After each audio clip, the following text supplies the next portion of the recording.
Hello everyone and welcome back to the channel. Today we are looking at site selection.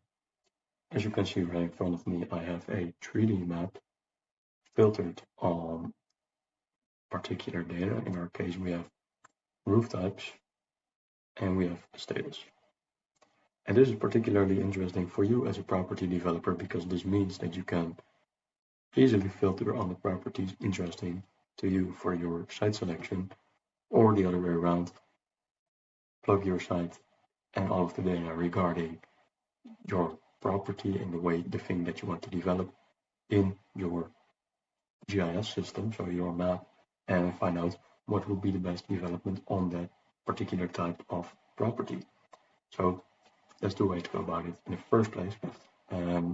As you can see, something cool that we've done here is we've filtered, and obviously we've also added in the 3D component.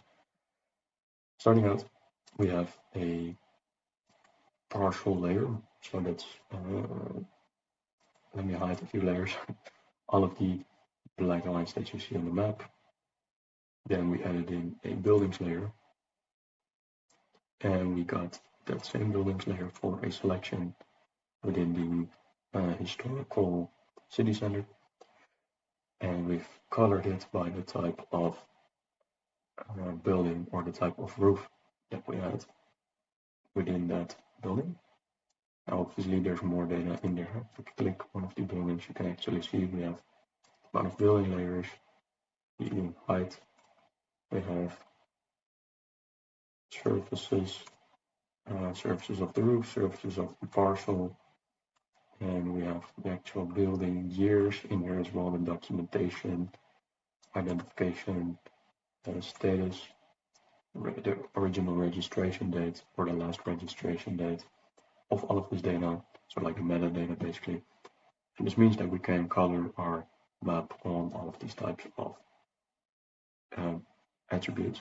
So we could also filter or color our data based on particular building years, because maybe you are particularly interested in very old buildings or very modern buildings, or empty parcels. That's another thing that you would probably want to find if you're looking at property development, or maybe you are looking to filter on buildings that are no longer in use.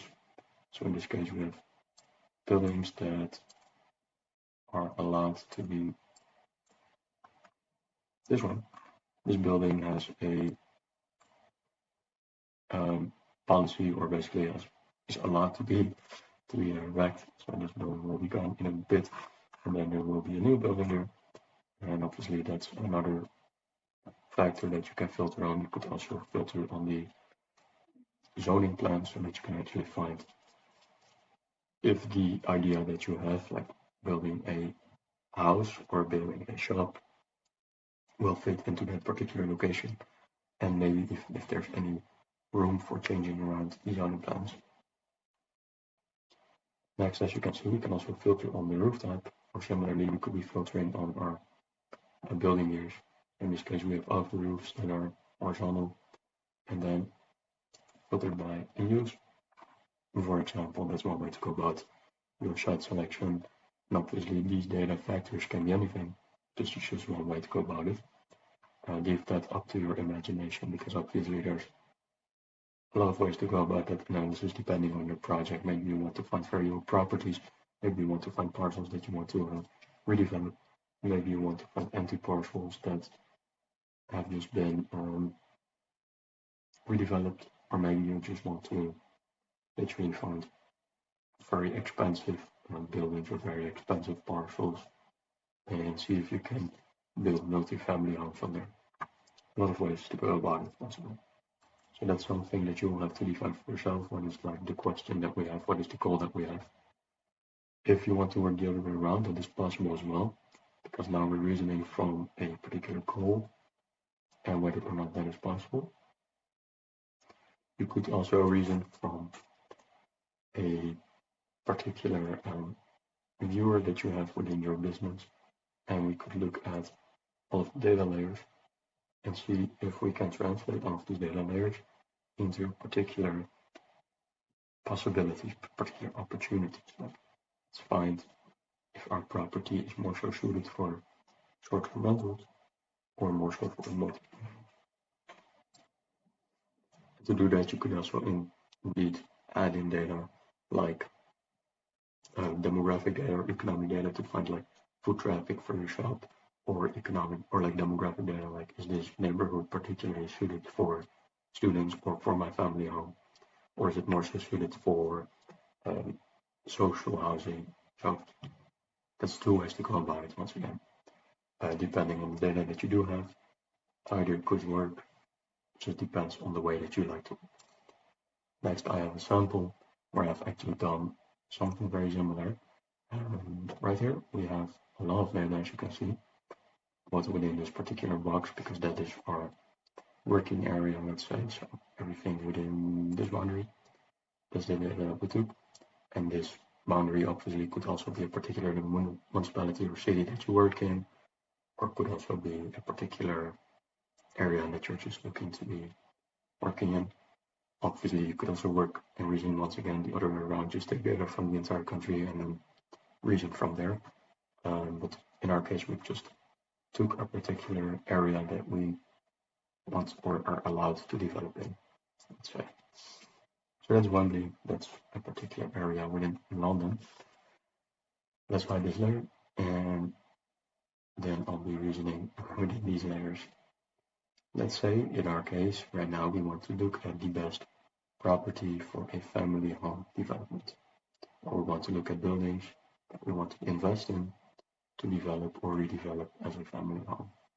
So that's our input layer, the buildings, this bottom layer right here. Then we have these factors that we want to take into account for essentially evaluating that property, because we want to evaluate which of these buildings is indeed worth even looking at in the first place. So this is our input layer, and these are the layers that we'll use as constraints, because we want to have a bus stop nearby, we may want to have a school nearby, we may want a cafe nearby, and that's something very cool that we can do within this application, which is atlas.co. A big shout out to them as well. And not affiliated, by the way. Right here we have constraints. So that's the analysis that will run based on our buildings input layer. So boom, let's say polygon layer is our buildings layer, and our constraints data set is the cafes. So we want to have a cafe within 200 meters, and then additionally we could add in schools within 100 meters, and obviously we could add in even more, like we could say we want to have a kindergarten within, or let's say outside of 200 meters, because we don't want to have screaming kids. Since we're working from home, we don't want to have screaming kids disturbing us all throughout the day. Just to an example.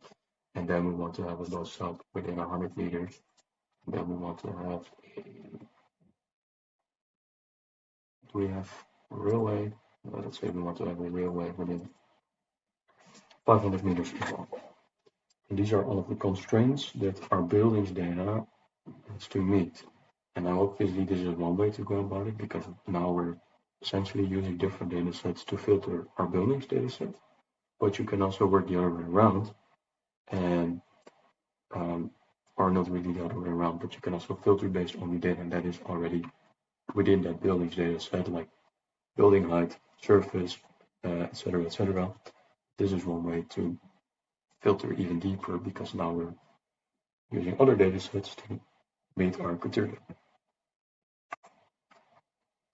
So let's run this analysis, and now we'll get a constraints data set, which is basically our buildings data set filtered. So similar to this, similar to this.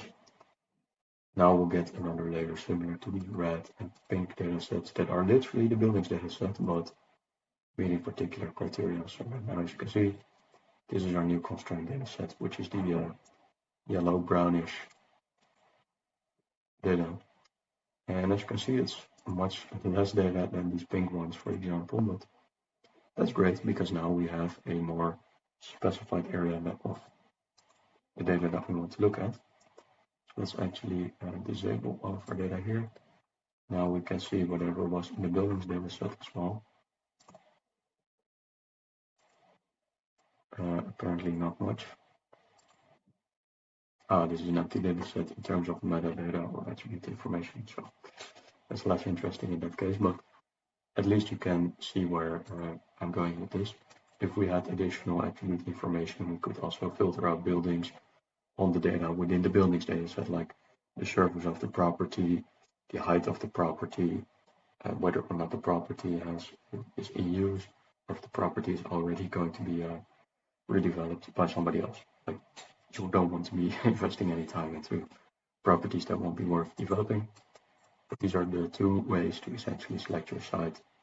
One of which can be your viewer, where you just want to put all sorts of demographic data within your viewer to find out what type of development is valuable for your site, and the other way around, to find the site in the first place based on particular data sets regarding bus stops, amenities that's close, etc. So I hope that's been a valuable video to you. If so, definitely leave a like and explore the rest of the videos on this channel. There's some more around 3D, there's some more around solar suitability and potential for solar panels, because, well, if you're developing a property, maybe you want to evaluate if it's worth putting solar panels on there as well. A lot of different cases. And if you want my particular help, you can also join the community in the description down below. That's school.com/GIS and the mapmakers community. Just a bunch of people that make maps similar to what I've shown you in this video, but you can ask your particular specific questions, find all sorts of resources and data sets in there as well, and we'll get help from the community essentially. So that's very valuable to join, and you can get my personal help and ask me for any concerns or comments and questions that you have in there as well. I hope it's been a valuable video. I'll see you in another one. Thank you for watching.